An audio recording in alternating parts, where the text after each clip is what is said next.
السلام علیکم۔ پاکستان ہاؤس جرمنی کی طرف سے راجہ انجمن چوہان آپ سے مخاطب ہے۔ ابھی ایک غردار وطن جو امریکہ میں بیٹھ کے ہمارے جنرل باجوہ صاحب کو اس نے توہین آمیز الفاظ استعمال کیے ہیں۔ میں اس بغیرت انسان کو ابھی اسی وقت چیلنج کرتا ہوں۔ میں فرینکفرٹ جرمنی میں رہتا ہوں۔ تم بغیرت انسان، تم جنرل باجوہ کی بات کرتے ہو۔ میں ایک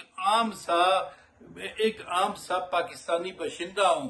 تم مجھ سے پہلے ملاقات کر۔ جو تم بغیرت انسان بعد میں بیٹھ کے امریکہ ورجینیا میں بیٹھ کے اس قسم کی نازیبا الفاظ استعمال کیے ہیں، جو ہمارے پاکستان میں، جو ہمارے ملک کے اندر جو ہمارے ادارے ہیں، جو ہماری قوم کو حفاظت کرتے ہیں، دن رات قربانیاں دیتے ہیں، تم بغیرت انسان ان کے بارے میں اس قسم کے الفاظ استعمال کرو اور میرے گروپ کے اندر تم نے اس قسم کے نازیبا الفاظ استعمال کیے ہیں۔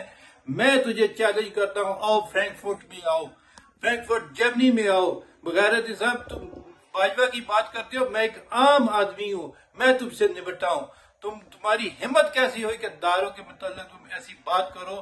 اور میں سارے پاکستانیوں سے کہتا ہوں کہ خدارہ پاکستانیوں، ادارہ مضبوط ہے تو ملک مضبوط ہے۔ ادارے کے خلاف کوئی بات نہ کریں۔ ادارہ ہمارے پاکستان کے اندر ہماری آرمی فوج زندہ باد، کیونکہ اسی کی وجہ سے ہماری قوم، ہم جو رات کی نیندیں سوتے ہیں، اور یہی ایک ہمارا ادارہ پاکستان کے اندر ہے، کیونکہ اسی سے ہماری شان ہے، اسی سے ہمارا پاکستان کی ایک نشانی ہے۔ اور پاکستان کے اندر رہنے والے اور پاکستان سے باہر بھی رہنے والے، ہم اداروں کی عزت کرتے ہیں اور فوج کو سلام پیش کرتے ہیں، اور ایسے بغیرت انسانوں سے میں نمٹ لوں گا۔ اللہ حافظ۔